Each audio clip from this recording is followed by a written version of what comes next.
এক প্রসূতি মায়ের জন্য রক্ত দিয়ে জীবন বাঁচালেন বাংলাদেশ সেনাবাহিনীর মাগুরা ক্যাম্পের সদস্যরা। মঙ্গলবার সকাল ৭টায় মাগুরা পৌর এলাকায় এক প্রসূতি স্ত্রীর জন্য জরুরি ভিত্তিতে ২ ব্যাগ ও পজিটিভ রক্তের প্রয়োজন হয়। রক্ত না পেয়ে মাগুরা সেনাবাহিনীর ক্যাম্পে গিয়ে উপস্থিত হন গর্ভবতী স্ত্রীর স্বামী সজীব হোসেন। এ খবর শুনে সাথে সাথেই ওই প্রসূতি মায়ের জন্য স্বেচ্ছায় রক্তদান করতে ইচ্ছা পোষণ করেন ক্যাম্পের ২ সৈনিক। পরবর্তীতে Magura lab CT medical service ক্লিনিকে সকাল ৮:৩০টায় সিজারের মাধ্যমে ওই মায়ের কোলজোরে জন্মগ্রহণ করে যমজ ২ পুত্র সন্তান। এ সময় উপস্থিত সেনা সদস্যরা তাদের কানে আজান দেয়। পরবর্তীতে ক্যাম্প ইনচার্জ মেজর শাফিন ও সিনিয়র ওয়ারেন্ট অফিসার আজহার যমজ শিশুদের জন্য উপহার সামগ্রী প্রদান করেন।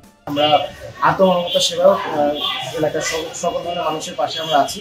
তারই ধারাবাহিকতায় আজকে আমাদের এখানে সজীব হোসেন উনি আজকে সকাল ৬:৪৫ দিকে আমাদের ক্যাম্পে এসেছিলেন। এসে উনি জানান যে ওনার স্ত্রী গর্ভবতী ছিলেন এবং দুটা বাচ্চার জননী হতে চলেছেন, কিন্তু এমার্জেন্সি পর্যায়ে চলে গিয়েছে। তো ওনার এমার্জেন্সি লেভেলের ও পজিটিভ ব্লাড প্রয়োজন। তো তৎক্ষণাৎ আমি আমাদের ক্যাম্পে যোগাযোগ করি। ও পজিটিভ ব্লাড যারা ছিল তাদেরকে আমি আমার ঊর্ধ্বতন কর্তৃপক্ষের অনুমতি সাপেক্ষে অবশ্যই তাদেরকে আমার পজিটিভ ব্লাড ডোনার ২ জনকে নিয়ে আমি ক্যাম্পের হসপিটালে পাঠাই। তারা এখানে এসে রক্ত দিয়েছিল।